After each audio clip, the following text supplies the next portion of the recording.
Captain coming, Captain coming. Ah, ah.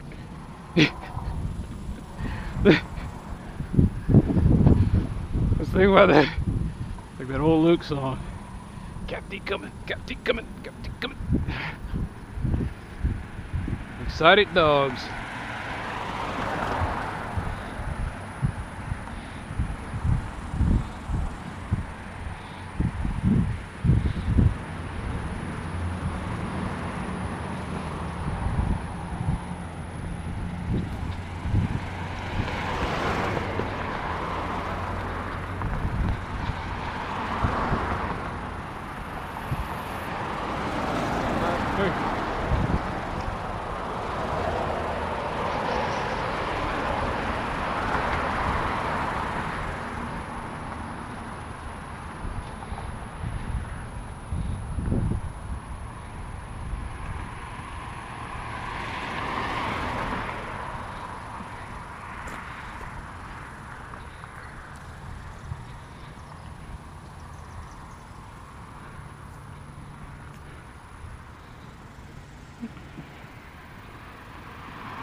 Hey.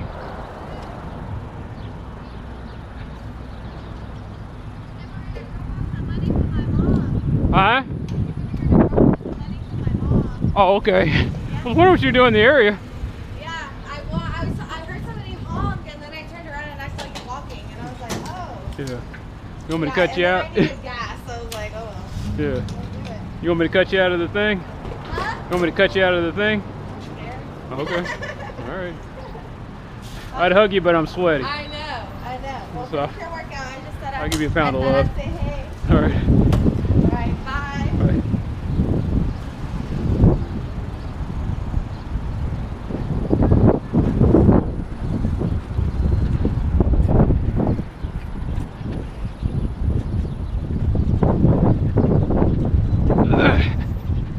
That's one of my nieces. Hopefully she won't be getting married anytime soon. I'm all tapped out on weddings. I mean, she can get married next year. Just 2 in 1 year is it's exhausting.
What? What happened to the English flag, man? I guess the vicar went back home.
I couldn't figure out what the equation was. Work equals force times distance.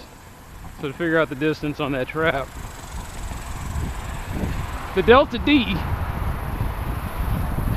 higher the delta D, the more skewed the ratio.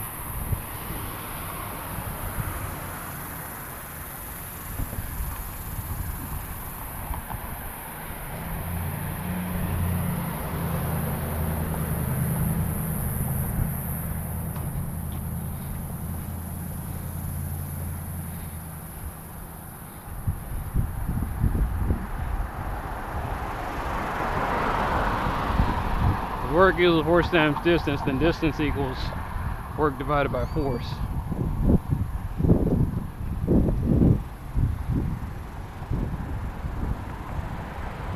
You can do more work using less force and get better distance, but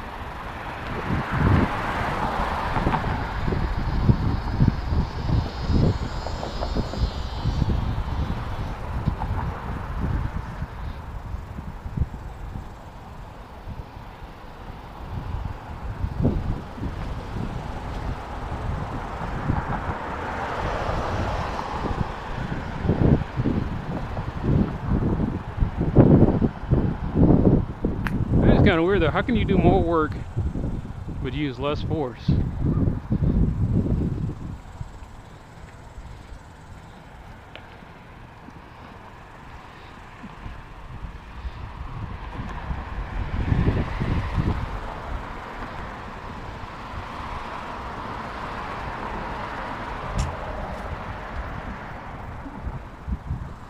It's kind of funny. That means if you use more force, you get less distance because you have to do even more work.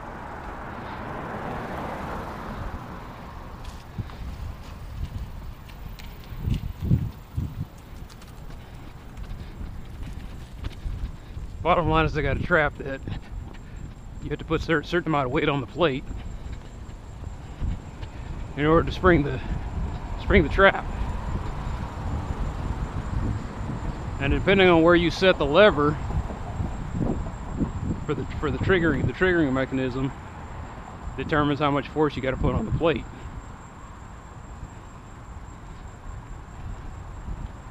In other words, work equals force times distance. So the greater amount of distance that lever has to travel, the more work it has to do.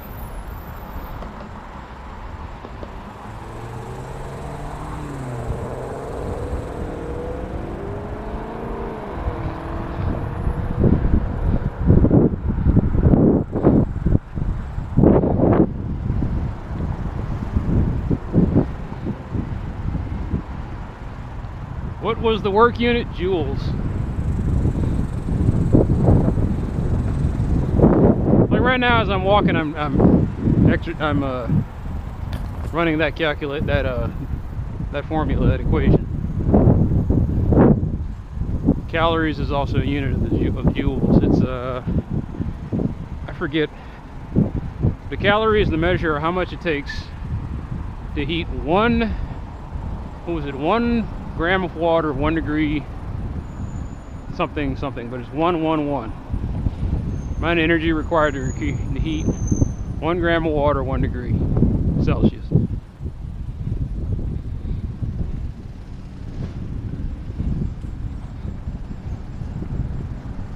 So that's how joules relates.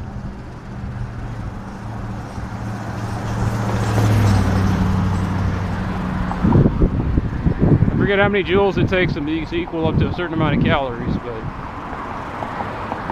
most of the food units we eat, they're actually in kilojoules. Okay.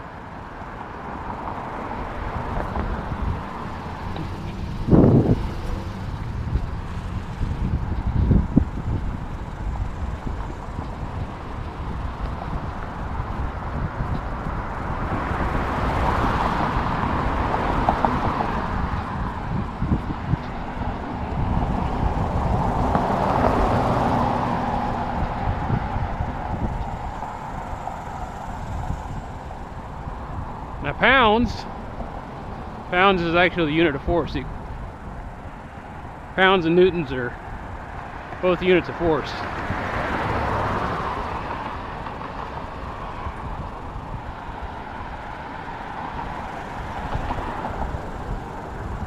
I forget what the conversion is for. Actually, it's not that hard.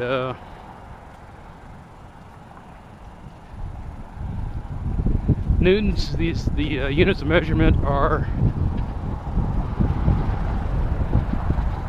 grams per meter squared. Not grams per meter, gram meter squared. Because force equals mass times acceleration. So.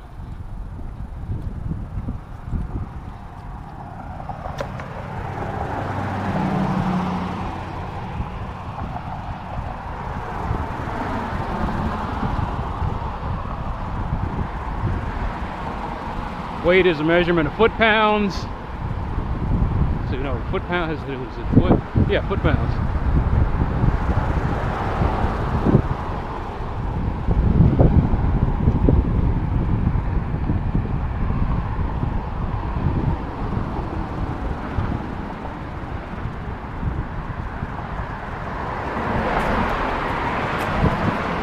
.454 grams equals 1 pound, or 0.454 kilograms equals 1 pound.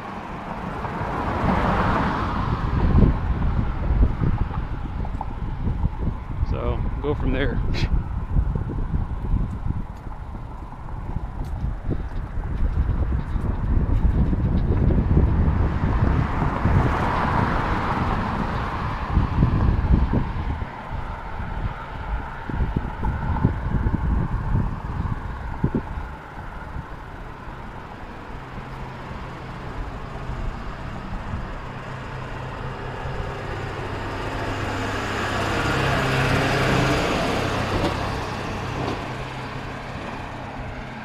Gets more complicated because the other equation is kinetic energy equals mass times velocity squared. So one of the things you realize, velocity, all it means is delta b, which is change in direction.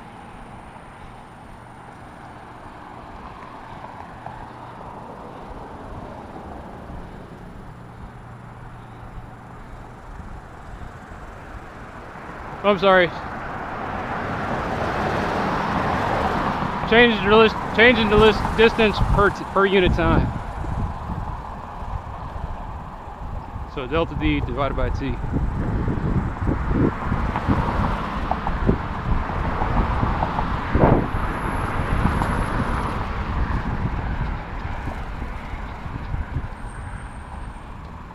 Distance is what happens when you set velocity to 1.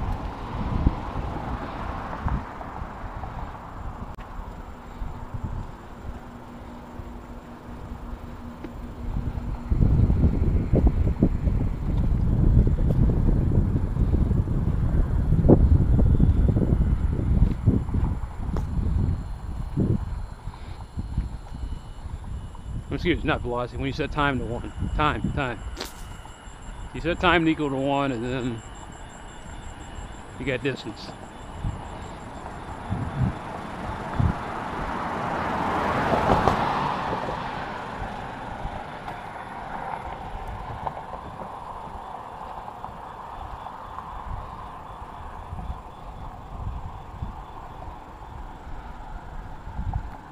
Well, like I said,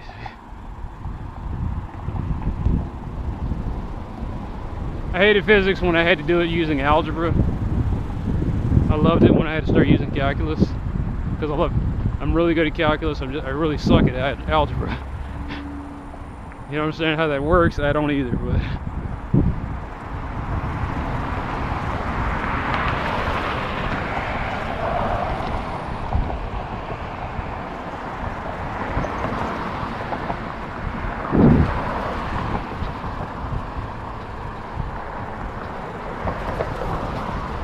actually, I'm being hard on myself.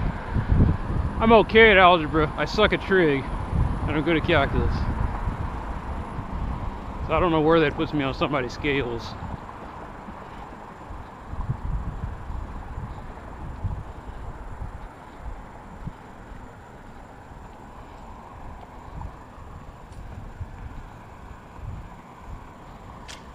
Alright. Anyway. It takes more force to move the plate.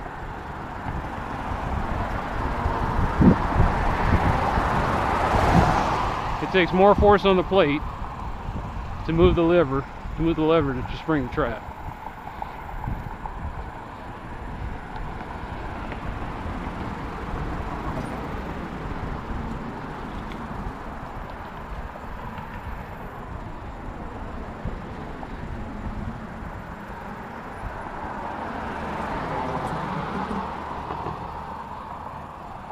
That shouldn't make any sense, does it? No.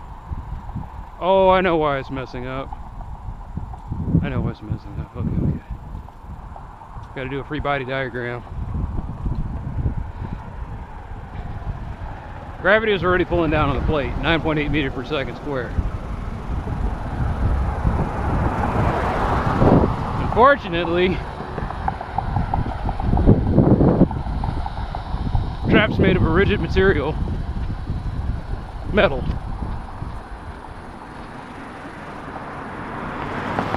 I don't know what the normal force is of metal, but it's got to be many times higher than gravity. Otherwise, every structure that we put up would collapse instantly.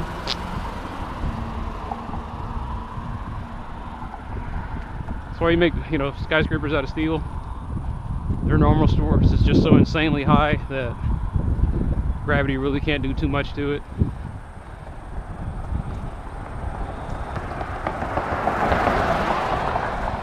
So what happens is the gravity plus whatever object you put in there has to be able to overcome the normal force. Not even the normal force, it's actually just friction.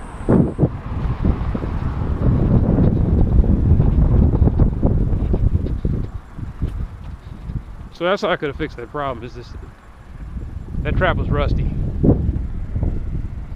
And the paint was worn out. So I want to make the trap super sensitive. All I have to do is grease up the lever.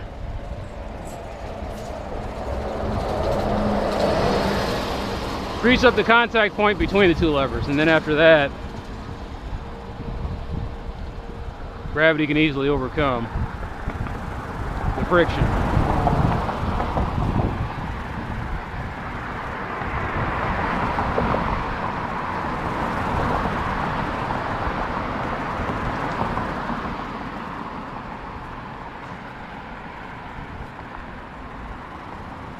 You couldn't even, a trap wouldn't even be about normal force if it was spring loaded. Because at that point you're talking about tension. Tension overcoming gravity. Or gravity overcoming tension.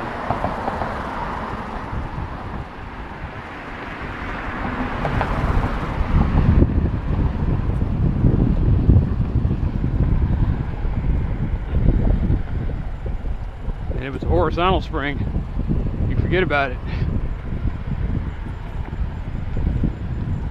Gravity doesn't work in a horizontal direction.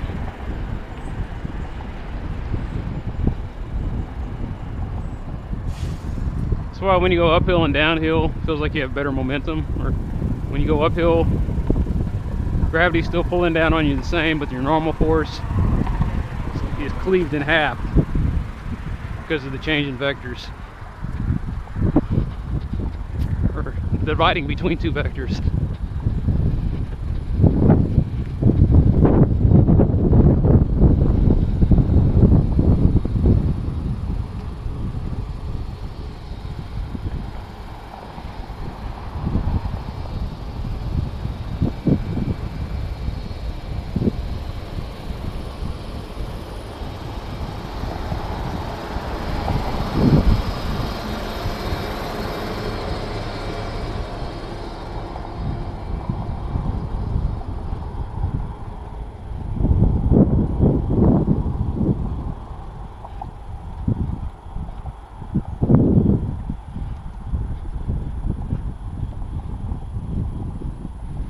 I kind of wish that's why that whenever you take a driver's ed course, they need to give you a visual guide to physics.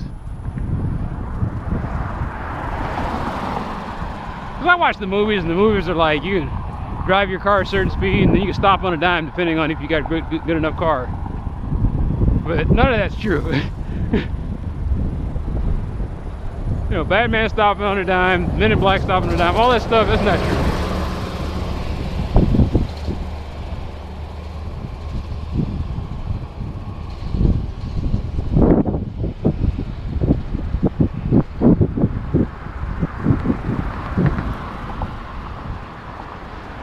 Like for defensive driving, they had a really cool one where it was like, how much stopping distance do you think you'll need? And you click when you think your car can stop at a certain distance, and you find out. I said, okay, so let's say that the road is wet. How much stopping distance do you think you need then? And you teach people basically during dry conditions, you have to leave yourself a certain amount of stopping distance. During wet conditions, you almost have to double or triple it.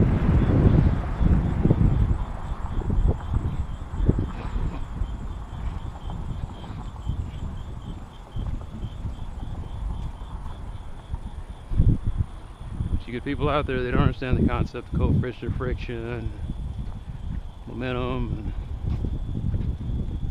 and any of that stuff. They just know press gas, car go, press brake, car stop.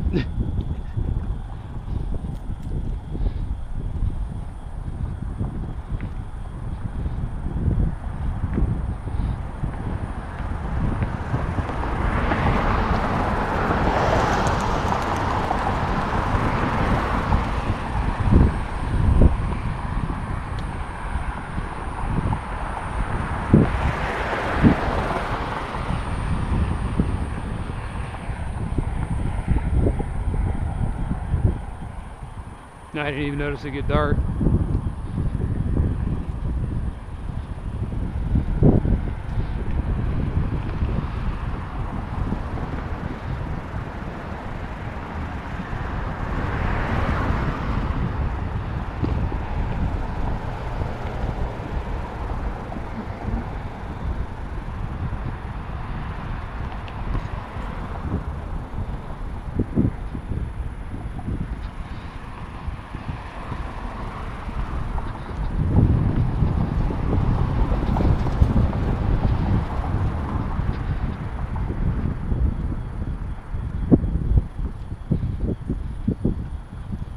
Man, I'm drained.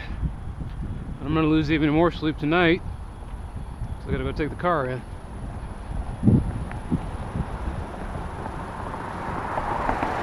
Then I had to unexpectedly buy a computer. That sucked.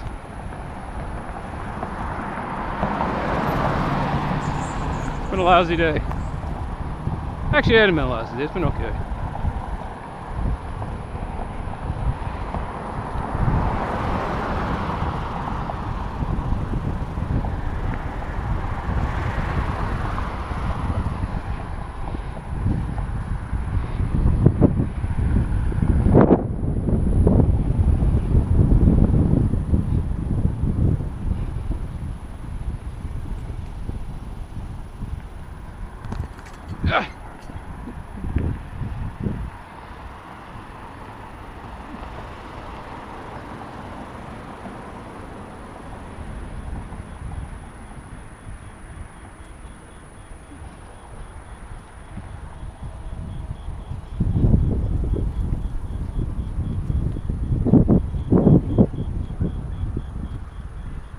Oh, it's a little windy.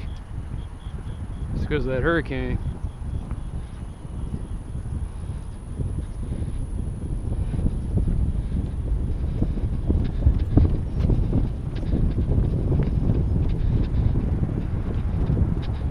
That's how powerful this dang thing is, though. Something that's almost 1,000 miles away.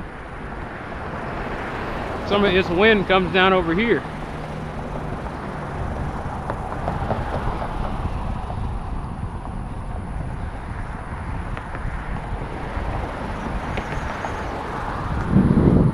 Damn. No, you don't realize how huge the structure's going to be until you actually... Golly.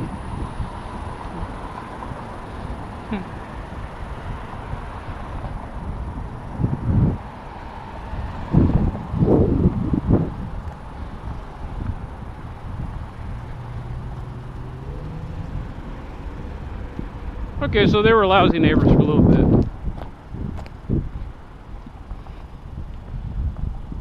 They put up a sidewalk. Damn right you did. Give back what you owe. Nice. Real nice.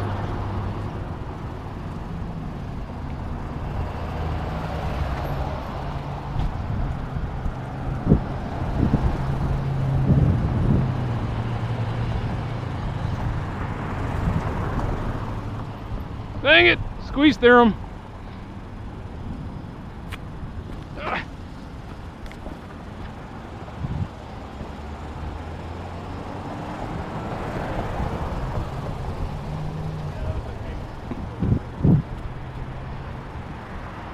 I kind of like the squeeze theorem. It's kind of cool.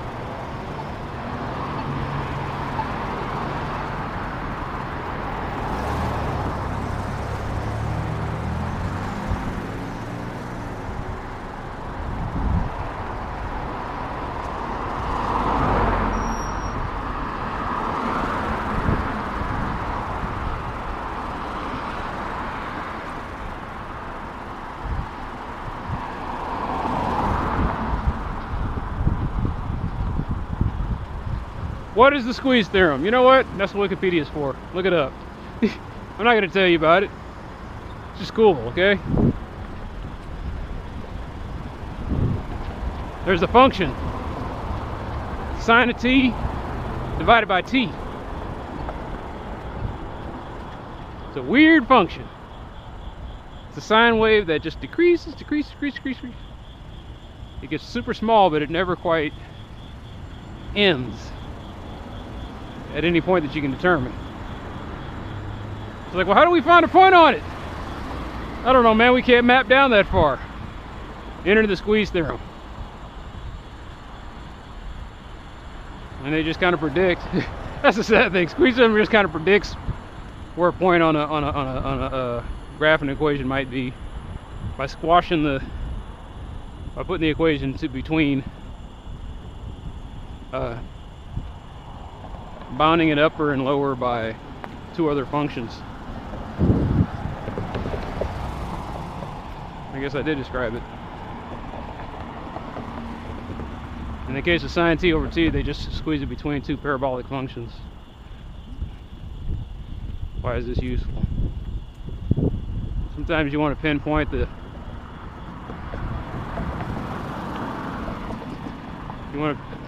path of something that's flying or traveling erratically,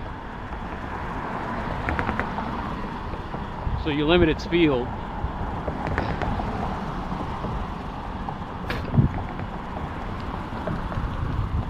And based on how you limit its field, you find out where it intersects with.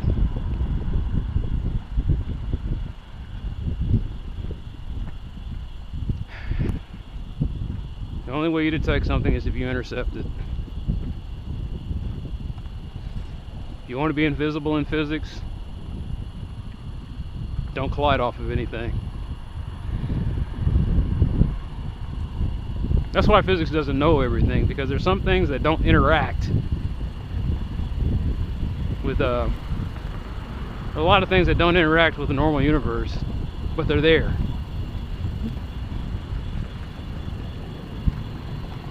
So physicists are like, well, how do we know that it's there? Well, it's kind of having a light interaction with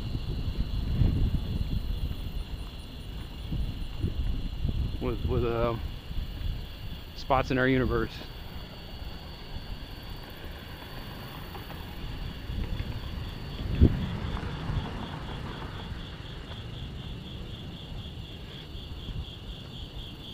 That's where quantum physics comes in. The only way to detect one particle that's moving super fast is to hit it with another particle that's going super fast. This seems so primitive, right? Slow it down a little bit. Oh, I see it. Okay, that's what a tachyon looks like.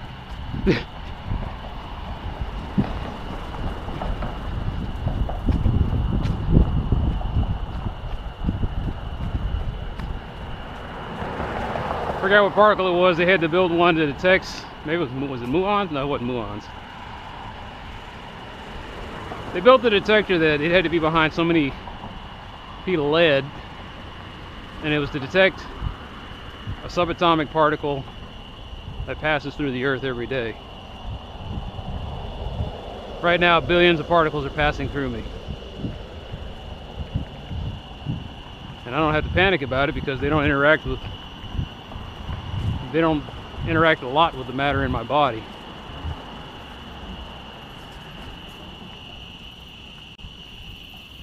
Sometimes they do. Sometimes a cell or two gets hit with some radiation. It becomes deformed. And then there are various systems in my body that detect cancerous cells or messed up DNA, and it'll either correct it. If it can't correct it, it just eliminates it. Some people are born with defective detectors. Some people don't have the apparatus to get rid of it at all. Bam, cancer at a young age. Some people, they get older. Their body says, I can't fight this anymore. And so it wears out, and suddenly you don't have your cancer detectors anymore, and it grows. That's why the sad thing is somebody who gets cancer, cancer is a symptom. It's not the cause, though.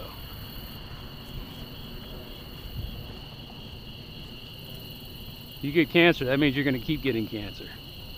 All that happens is they eliminate the stuff that's going to be deadly to you, and then it once again starts over again, some little pea-sized, not even pea-sized, it starts out as a cell-sized growth, and it multiplies, and then over 20 years it becomes deadly again.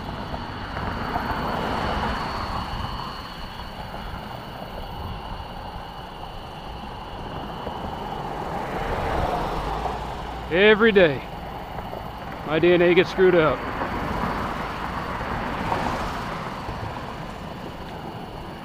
Every time I take a breath right now, I'm screwing up my DNA.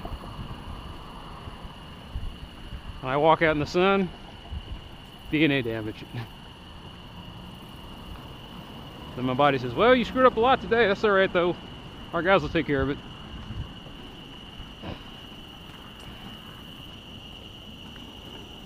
Cancer detector says, hey, he's got cancer. White blood cell says, okay, I'll take care of that.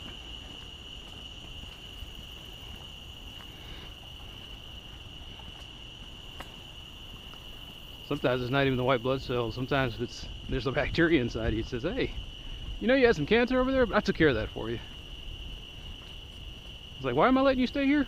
Oh, I shoot out these markers to make you think I'm not a threat. Oh yeah, that's what it is. That's what it is, right? Okay, yeah, you're pretty cool with me. The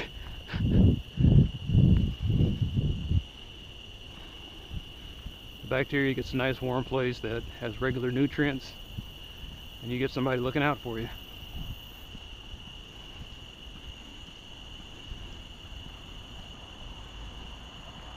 Bacteria are the immigrants of the human body.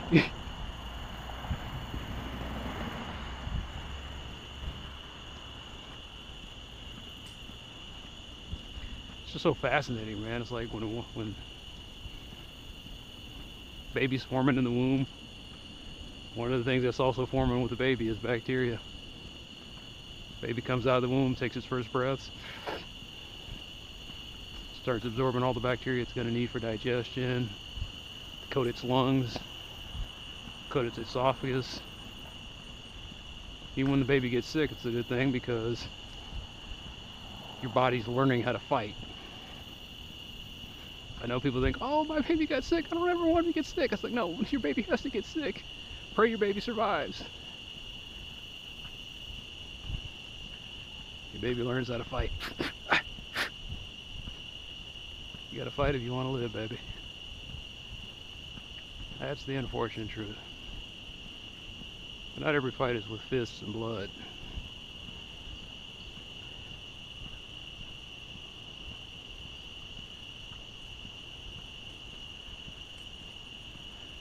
Anyway, I'm tired, that's why I'm talking, and now you know what I think about on my walks. I think about why it traps springs.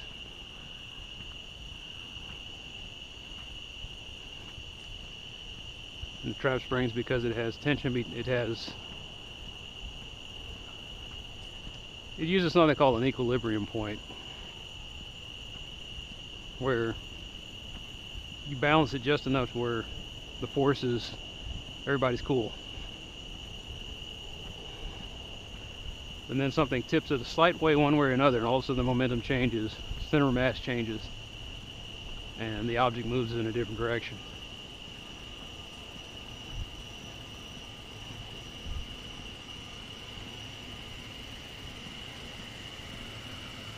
That's why sometimes you can spring a trap with harmonics.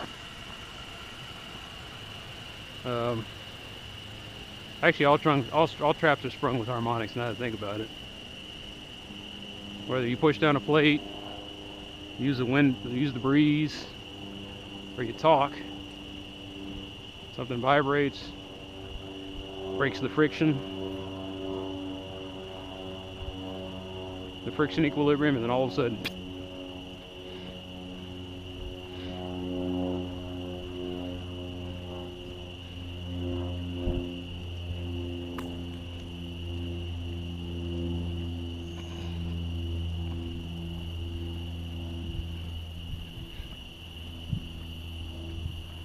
I got cicadas and crickets.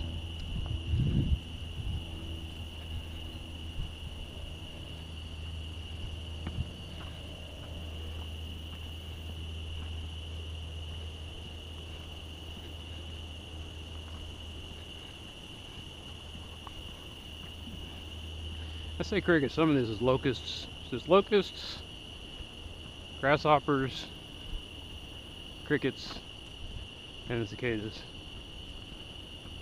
All these creatures that communicate using their book lungs, and once again, friction. Yeah, friction. You want somebody to detect you, move. That's what I was saying. Physics. If you don't want anything ever to be, if you want to be invisible to physicists, don't move. But that's harder than you might think. Everything moves. Well, almost everything moves.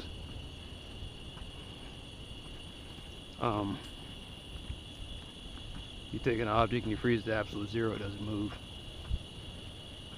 I mean, hold on a sec, I take that back. Absolute zero freezes molecular motion, and it does nothing. I don't think it does much against atomic motion. It's like, why is it different? Well, the atoms move around. I mean, the molecules, well, atoms move around, but then there's some subatomic things that are still moving around.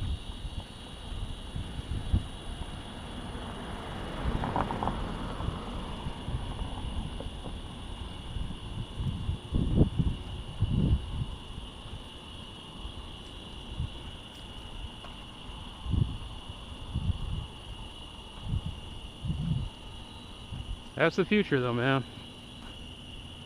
In the future, we'll have materials that are so sensitive to heat and cold that it'll only take a little bit of heat to generate energy from them, or for them.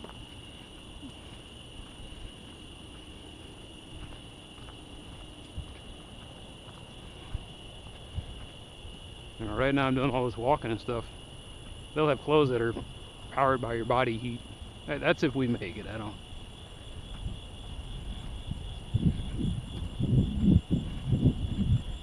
People say global warming, oh, it's a slow moving disaster, don't worry about it.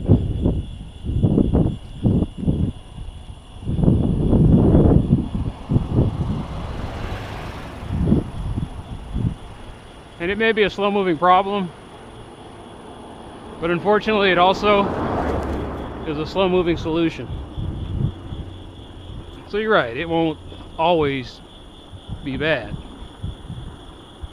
But it took you like hundreds of years to get like this. It's going to take you 100 years to get out of it. 100 years to get out of it.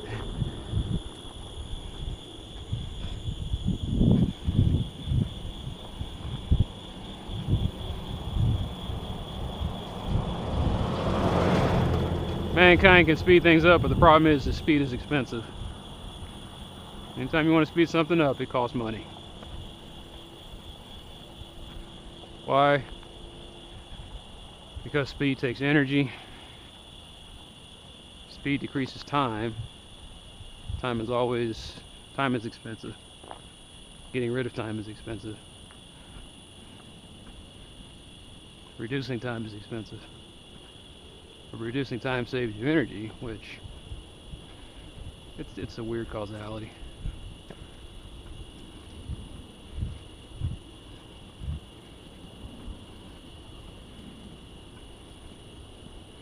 I get it, we'll always have money. I just want people to start being practical with it. What I mean by that, I don't mean just the people who need to start saving up money. I mean the people who save up too much. There's only so much money you need to survive, even thrive.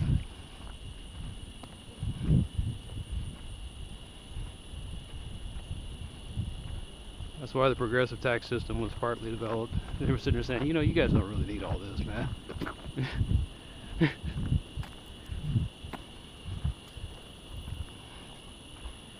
Some guy sits there and belts out, well, who are you to decide what I can and can't, how much I do and do not need? I was like, well, who we are is the people who fold your clothes, who wash your clothes, fix your cars, take care, you know, educate and feed your children, take care of you when you're sick. So we're the community you lean on. And even if you don't, let's say that you live in some weird fantasy of a self-contained environment with robots and the robots take care of everything for you, somebody's still gonna have to maintain those robots. You know how to make money, you don't really know how to take care of robots. So once again, we are the community. That's who decides. That's who they are to decide. If you're going to take out of their system, you're going to put something back into it.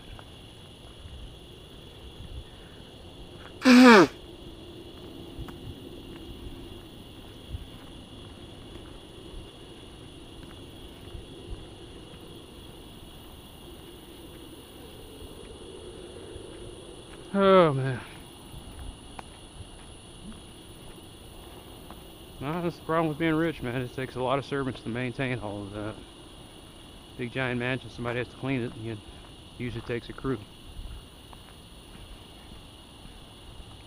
I say usually because someday servants will be obsolete. Human flesh and blood servants will be obsolete. Drivers will be obsolete. We're not talking about sometime off in the distant future, 2100. We're talking like within a decade or a couple of decades.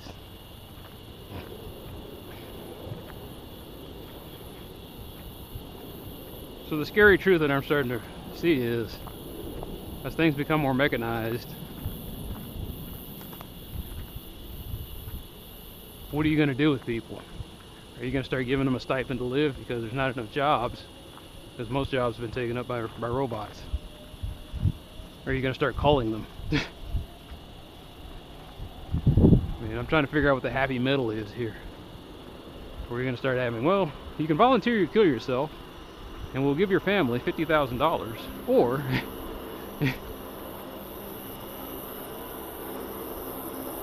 you can work in our human battery farms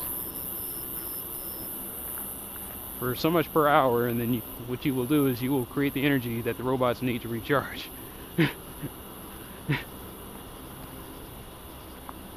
It's like, why can't you just give us the money and let us all, you know, enjoy our leisure time? Oh, no, that's irresponsible. You don't appreciate anything that way.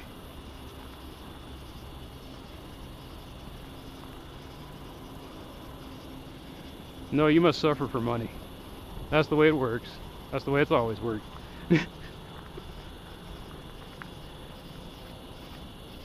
was like, what about you? You inherited your money. You didn't suffer much more than being born. Well, you know, the rules don't really apply to me. It's for you. Do as I say, don't do as I do.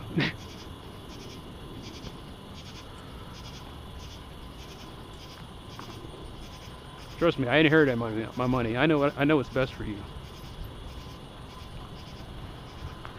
If that doesn't make you raise an eyebrow. That's why guys like when I hear Tucker Carlson talk, I don't care about Tucker Carlson. Nothing he says, just it's like this dude inherited his money. After that, you don't listen to anything he says. Inherited his money, dropped out of college. He's going to tell you how to live your life. It's like, no. In an alternate universe somewhere, Tucker Carlson is begging for change. In an alternate universe somewhere, he's working 2 or 3 jobs to barely make ends meet and feed his methamphetamine addiction. Or maybe, you know, Tucker Carlson kind of looks like an opiate man, so his heroin or fentanyl addiction or whatever he's shooting up or snorting up.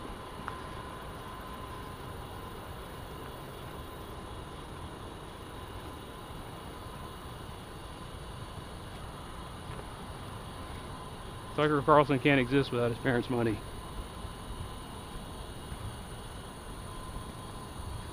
So for him to be a pundit telling you, you know, this is unfair and you need to work for this, you just dismiss all of that.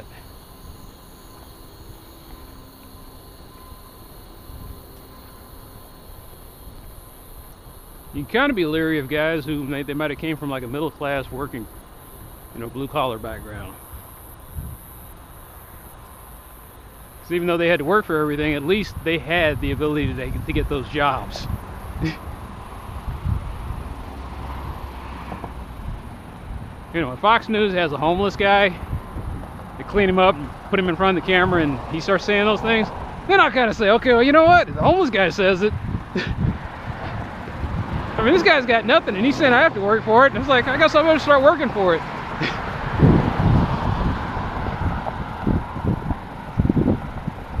So look, man, my teeth are falling out. I got all sorts of parasites.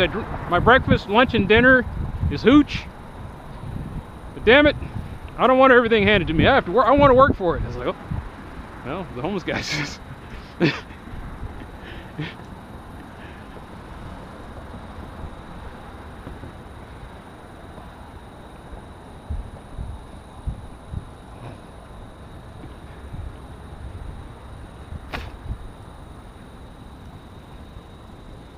I don't know, food for thought.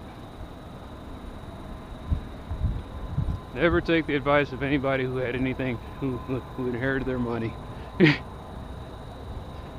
a bit absolutist, isn't it? Yeah. How about be skeptical of the advice that comes from a guy who inherited his money? There you go, that works.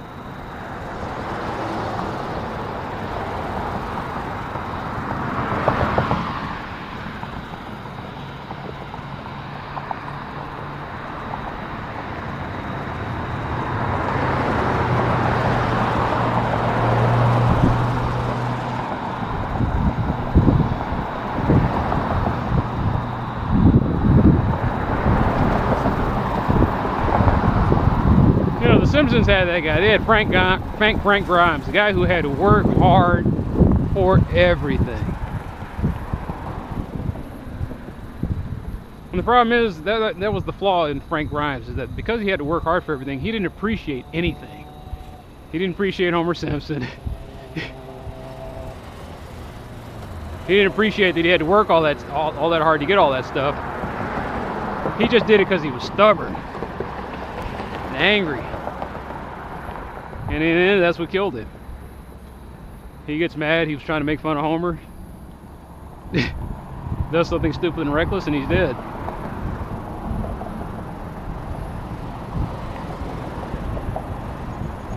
And I don't understand how Frank Grimes, he gripes the whole time. It's like, Homer did this, that, and the other. I had to work hard for everything. It's not fair. And I was like, no, the world is not fair.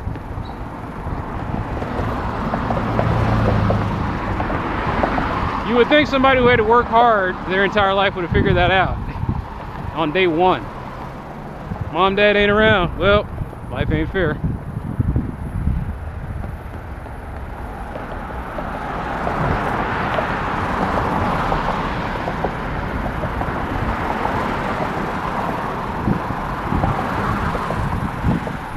way I say that, the way I soften that, nature is not always fair. That doesn't mean that mankind has to be the same. Just because nature gave you the raw deal doesn't mean that human beings are allowed to do the same.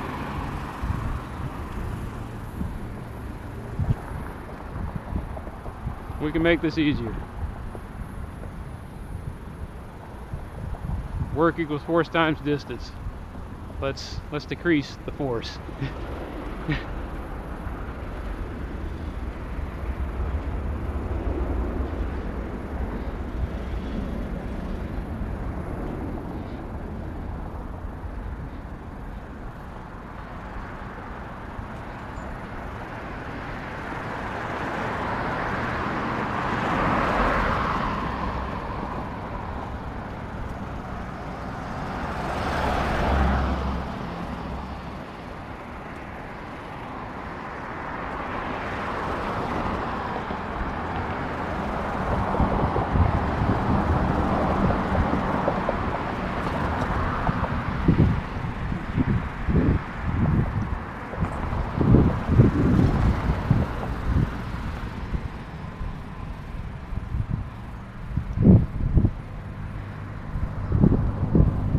How do you define fairness?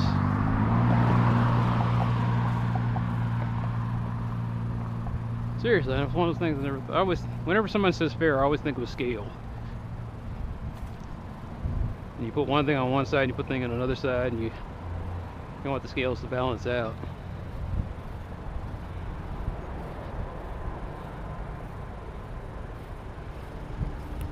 Because there's so much chaos, there isn't going to be.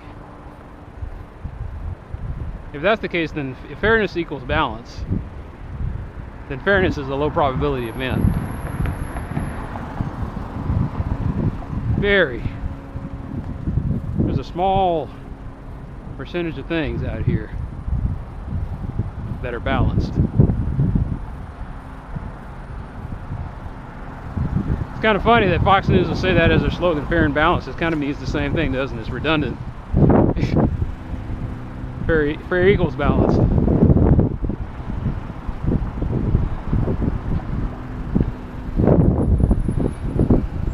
I'm just trying to think from a mathematical point of view. How would you define fairness mathematically?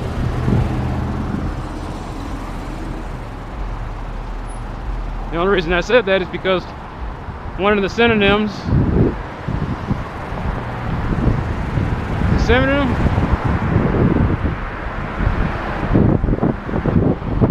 I gotta pull up my thesaurus. One of the words that people use for fairness is even-handed.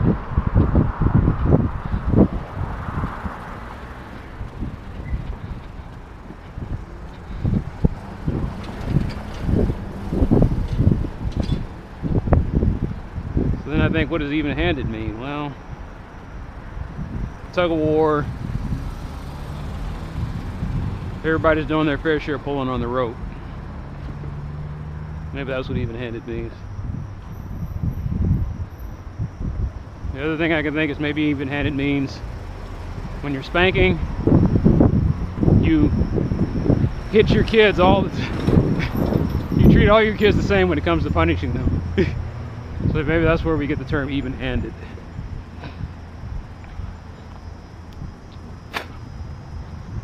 So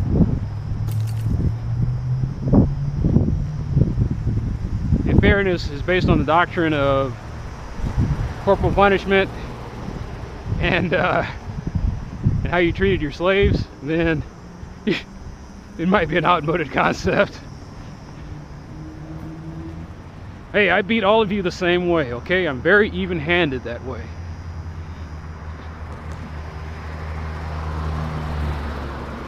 So we need to start rethinking what fairness is? Yeah.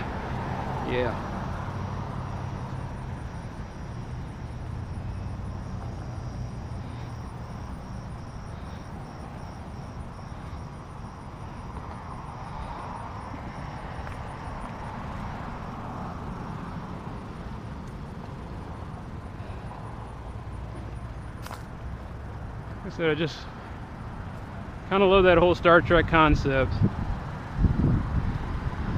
where society is not profit driven, but goal driven.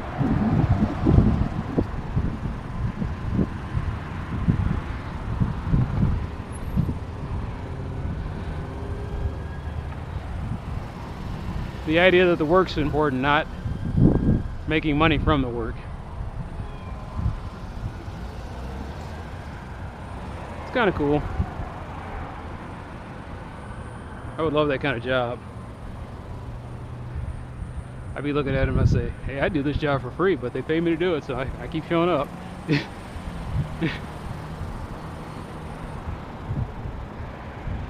I've had maybe 2 jobs in my entire adult life that fit that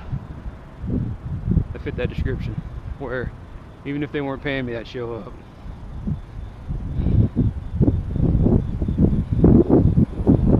What were they?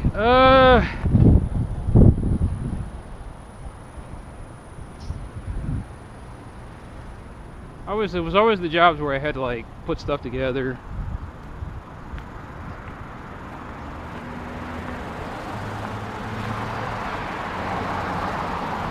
Or where the job was hard, but it was rewarding because I was helping folks out.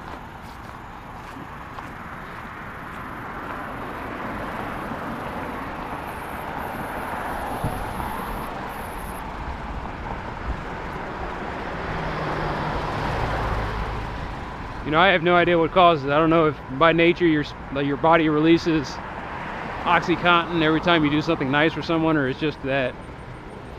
In other words, I don't know if it's instinct that makes nice things feel good, or it's just something that's been trained in you that makes you feel good when you do something good for someone else. At least for me. I mean, I think that maybe that's the core psychopathy or sociopathy, is something good happens to people and you feel nothing. And what's in it for me? Well, doesn't it make you feel good to help other people? Not really. In fact, it hurts a little. At that point, you're just like, okay, you are, he's the killer ape.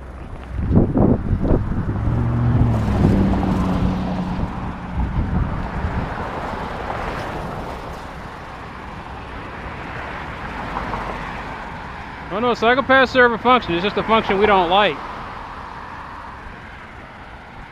Psychopaths and sociopaths in the herd.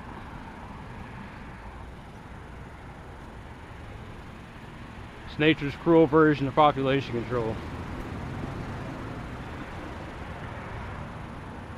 People think, oh my God, does that mean you condone psychopathy and sociopathy? I was like, no, you misunderstand me. I understand why they exist. That doesn't mean that I condone that it happens. You can give people drugs to try to change their nature, but sometimes it's in their nature just to carve up folks. So what do you do about those people? Well, shit, man. I used to kind of think that sociopaths and psychopaths were made, not born, but maybe a small percentage, but a very, very, very tiny minority.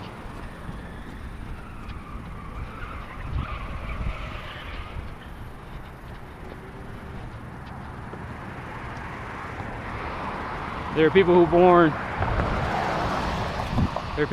that don't feel anything for anyone.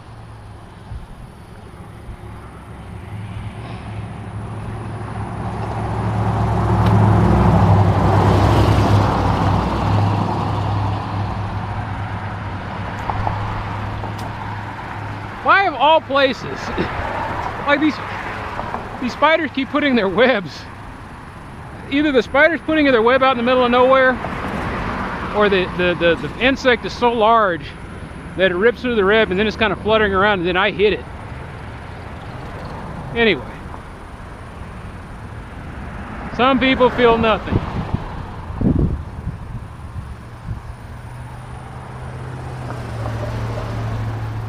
There's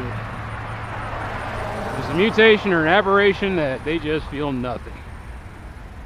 Rehabilitation is not going to do dick.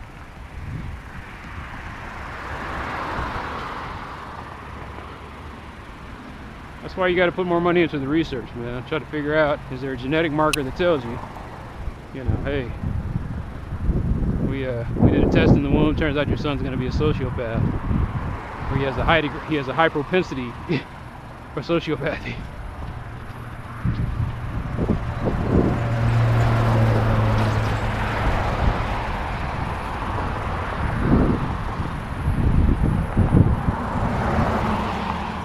I don't know, there's all sorts of ethical discussions about that. Are they going to do gene therapy, or are they going to monitor the kid? Is monitoring the kid what makes him a sociopath in the future? Can we just give him drugs for the rest of his life?